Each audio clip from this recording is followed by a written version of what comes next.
Hi guys, ഇതാ ഞങ്ങളെത്തി മാങ്കുളത്ത്. മാങ്കുളം എന്ന് പറഞ്ഞാൽ നിങ്ങൾക്കറിയാലോ, ആനക്കുളം. ആനക്കുളം എന്ന് പറഞ്ഞ സ്ഥലത്ത്, അതായത് ആന വൈകിട്ടൊക്കെ ആകുമ്പോൾ ആന ഇങ്ങനെ കുളിക്കാനും വെള്ളം കുടിക്കാനും ഒക്കെ ആയിട്ട് ഇങ്ങനെ വരുന്ന ഒരു സ്ഥലമാണ്. നിങ്ങൾക്ക് എല്ലാവർക്കും അറിയാവുന്ന സ്ഥലമാണല്ലോ ആനക്കുളം. അതുപോലെ അതേ പ്രതീക്ഷയിൽ തന്നെ ഞങ്ങളും ഇതാ ആനക്കുളത്ത് എത്തിയിരിക്കുക. ആനക്കുളത്തെത്തി ഇതാ നമ്മളിങ്ങനെ കട്ട പോസ്റ്റ് ഒരു 4-4:30 എത്തി ഇങ്ങനെ വെയിറ്റ് ചെയ്തിരിക്കുക, ഇപ്പോൾ വരുമെന്ന്. അങ്ങനെ നമ്മൾ ഫ്രണ്ട്സും എല്ലാവരും കൂടി ഇങ്ങനെ വെയിറ്റ് ചെയ്ത് ഇങ്ങനെ ഇരിക്കുന്ന സമയത്ത് നമ്മൾ ചുമ്മാ ഒരു സോഡ സർവത്ത് കുടിക്കാമെന്നൊക്കെ വിചാരിച്ച് ഇങ്ങനെ പയ്യെ ഇങ്ങനെ നീങ്ങുക. സോഡ സർവത്തൊക്കെ കുടിച്ച് ഇതാ തിരിച്ചു പോകാം, ഇനി വരത്തില്ല എന്നുള്ള പ്രതീക്ഷയിൽ ഇങ്ങനെ ഇരിക്കുമ്പോഴാണ് നമ്മുടെ 3 ആനക്കുട്ടന്മാർ ഇതാ അങ്ങനെ മേലെ നിന്ന് ഇങ്ങനെ ഇറങ്ങി വരാം.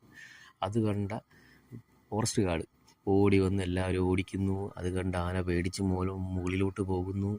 പിന്നെ അത് കഴിഞ്ഞ ആൾക്കാരെല്ലാം പോയതിന് ശേഷം തിന്നെ താഴോട്ട് വരുന്നു. പിന്നെ അവരങ്ങോട്ട് കുളിസീൻ തുടങ്ങി. അവരങ്ങോട്ട് കുളിച്ചിങ്ങനെ അർമാദിക്കുക. അതും കണ്ട് ഇങ്ങനെ ഇരുന്ന് ഒരു 1-1.5 മണിക്കൂർ നമ്മളിങ്ങനെ കണ്ടിരുന്നു. എന്ത് രസമാണെന്നറിയോ, ഇവരിങ്ങനെ പയ്യെ ഇങ്ങനെ ഇറങ്ങി വരുന്നു, കുളിക്കുന്നു, വെള്ളം എടുത്ത് അങ്ങോട്ടും ഇങ്ങോട്ടും എറിയുന്നു. നല്ല രസമായിരുന്നു. നമ്മുടെ പ്രതീക്ഷകളൊക്കെ അങ്ങനെ കയ്യിലേക്ക് തിരിച്ചു വന്നു. ഗൈസ്, നിങ്ങളും എല്ലാവരും ഒരു പ്രാവശ്യമെങ്കിലും പോയി കണ്ടിരിക്കേണ്ട സ്ഥലമാണ് കേട്ടോ ആനക്കുളം. കാരണം ആൾക്കാരൊക്കെ ഇങ്ങനെ നമ്മൾ ഈ അമ്പലത്തിലൊക്കെ പൂരത്തിനൊക്കെ പോയിട്ട് ഇങ്ങനെ ഇരിക്കില്ലേ, ആനേനെ കാണാനും ഉത്സവമൊക്കെ കാണാനൊക്കെ ആയിട്ട്, അതേപോലെ ഇങ്ങനെ കുറേ ആൾക്കാരിങ്ങനെ തിങ്ങി നിറഞ്ഞ് ആനേനെ കാണാൻ വേണ്ടി ഇരിക്കുന്ന ഒരു സീൻ. അതൊരു 1-1.5 രസം കേട്ടോ. അത് നമ്മൾ എന്താ പറയുക, ആന വന്നുകൊണ്ട് ഇറങ്ങിക്കഴിയുമ്പോണ്ടല്ലോ, അയ്യോ ഒന്നും പറയണ്ട, അതുപോലെ ഒരു വൈബാണ്. ഗൈസ്, നിങ്ങളെല്ലാവരും ഇതുപോലെ ഈ ലൊക്കേഷനിലൊന്ന് വരണം. പക്ഷേ വെയിറ്റ് ചെയ്തിരിക്കണം കേട്ടോ. നിങ്ങളൊന്ന് ചിലപ്പോൾ 1 മണിക്കൂർ വെയിറ്റ് ചെയ്യേണ്ടി വരും, ചിലപ്പോൾ 2 മണിക്കൂർ വെയിറ്റ് ചെയ്യേണ്ടി വരും. എങ്ങനെയായാലും നിങ്ങൾ വെയിറ്റ് ചെയ്ത് കഴിഞ്ഞാൽ എന്തിലും ആനേനെയും കണ്ടേ അവിടെ നിന്ന് തിരിച്ചു പോകും. അതുപോലത്തെ ഒരു സ്ഥലം കേട്ടോ, അടിപൊളിയാണ്. ഞങ്ങളും അതുപോലെ വെയിറ്റ് ചെയ്തിരുന്ന് ഞങ്ങളും കണ്ടു ആനയുടെ കുളിയും കണ്ട്, എന്താ പറയുക, കുളിസിയും കണ്ട് ഞങ്ങളും നല്ല ഹാപ്പി ആയിട്ട് അവിടെ നിന്ന് അങ്ങനെ ഞങ്ങളൊരു കൊടൈക്കനാലൊക്കെ കയറി. നമ്മൾ കൊടൈക്കനാൽ കാണാൻ വേണ്ടി ഇറങ്ങിയതാണ്, കൊടൈക്കനാലിലേക്ക് പോകാമെന്നൊക്കെ വിചാരിച്ചിങ്ങനെ ഇറങ്ങിയതാണ്. അപ്പോഴാണ് ഒരു മൈൻഡിൽ വന്നത് മൂന്നാർ വഴി പോകാമെന്ന്. അങ്ങനെ ഞങ്ങൾ മൂന്നാർ വഴി വന്നു.